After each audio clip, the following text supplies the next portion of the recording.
MSN football ടോക്സിലേക്ക് അവർക്കും സ്വാഗതം.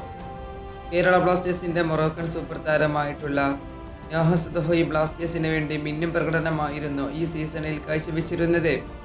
നോഹ സദോയിയെ കൊണ്ടുപോകാൻ ബംഗ്ലാദേശ് ക്ലബ്ബ് ആയിട്ടുള്ള വസുന്ധര കിങ്സിന് താല്പര്യമുണ്ടായിരുന്നു. അവർക്ക് നോഹ സദോയി വേണമെന്ന് ഈ റിപ്പോർട്ടിൽ പറയുന്നു. എന്നാൽ നോഹ സദോയി ഇന്ത്യയിൽ തന്നെ തുടരും എന്നാണ് ഇതിൽ പറയുന്നത്. ബംഗ്ലാദേശ് ക്ലബ്ബായ വസുന്ധര കിങ്സ് അവരുടെ വിദേശ താരങ്ങളെ റിലീസ് ചെയ്തതിന് ശേഷമുള്ള പുതിയ പുനഃസംഘടനയ്ക്ക് തുടക്കം കുറിച്ചു. ഈ അവസരത്തിൽ അവർ മൊറോക്കൻ താരം നോവ സദോയുമായി പ്രാഥമിക ചർച്ചകൾ ആരംഭിച്ചിരുന്നു. താരത്തെ ടീമിലേക്ക് ക്ഷണിക്കാനാണ് തീരുമാനം. എന്നാൽ നോവ സദോയി ഇന്ത്യയിൽ തന്നെ തുടരാൻ ആഗ്രഹിക്കുന്നതായി ഇതിൽ പറയുന്നുണ്ട്.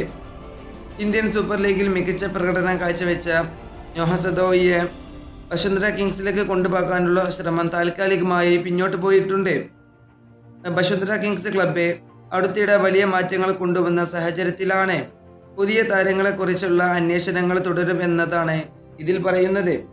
നോഹ സദോയി ബ്ലാസ്റ്റേഴ്സിന് വേണ്ടി ഈ സീസണിൽ 19 മത്സരങ്ങളിൽ നിന്ന് 7 ഗോളും 5 അസിസ്റ്റും താരം നേടിയിട്ടുണ്ട്. മിന്നും പ്രകടനമായിരുന്നു ഈ സീസണിൽ നോഹ സദോയി കളി കാഴ്ചവെച്ചിരുന്നത്. അതുകൊണ്ട് തന്നെയാണ് വലിയ വലിയ ക്ലബ്ബുകൾ നോഹ സദോയുടെ മേലിൽ കണ്ണുവെക്കുന്നത്. ഫുട്ബോൾ വാർത്തകൾ അറിയാൻ വേണ്ടി നിങ്ങൾ ഈ ചാനൽ തീർച്ചയായും സബ്സ്ക്രൈബ് ചെയ്യുക.